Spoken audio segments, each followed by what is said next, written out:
If you'd asked me when I was 3 years old what I wanted to do when I grew up, I would have said I want to study snails and slugs. I get to actually do the only thing that I ever wanted to do.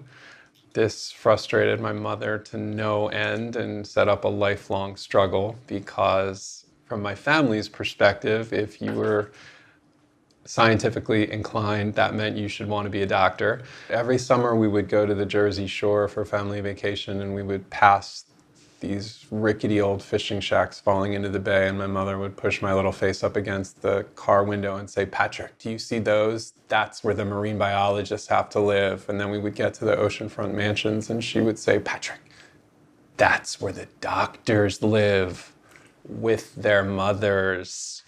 So I got a background in one area, which was molecular biology, and then I went and did a PhD in marine biology, and now I do mostly ecology and evolutionary biology. But what's nice, I think, is that a diverse background lets me think somewhat integratively.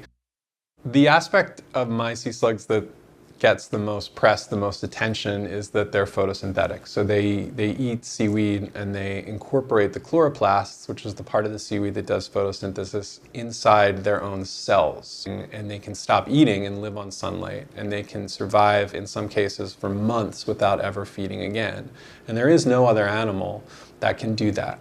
I think that it's incredibly important that our students spend a lot more time outside, engaging with their environment. And when I say engaging, I really do mean engaging all their senses. So I think if you're in a tide pool, you should be touching, you should be poking and prodding. If a sea anemone sticks to your fingers, I want you to think about why it's sticky. It's shooting tiny envenomed harpoons into your finger. There's a reason it's sticking to you. I think that there's something to be said for licking a sea slug and thinking about what it means that it tastes bad. You know, there's a reason. If it tastes bad to you, it probably tastes bad to a fish, and that's how it avoids getting eaten. So now you've learned a valuable lesson about how natural systems operate, in addition to being hilariously grossed out in front of the whole class, and earning 1 point of extra credit. It turns out that giving species names is essential if you care about marine conservation. You can't really protect species if you don't know who they are and where they are. It's also really important for basic scientific communication. And when I started working on this group of sea slugs, what I found out was that 1 in 3 species that I found was undescribed, meaning it didn't have a scientific name. We named the first species, which I've worked on, we named after the character of Willow from the TV show Buffy the Vampire Slayer. I think I'm the only scientist to use the phrase Buffy the Vampire Slayer in a peer-reviewed journal article.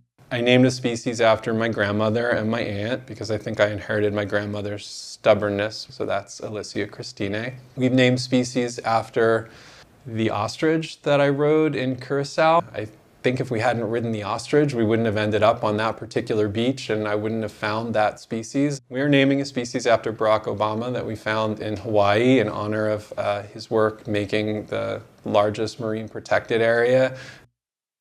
I am always surprised to find out that what we think we know about the natural world is frequently upside down and backwards, and that living systems have an almost endless capacity to show us that the world is a lot more complicated than our simple models and simple ideas.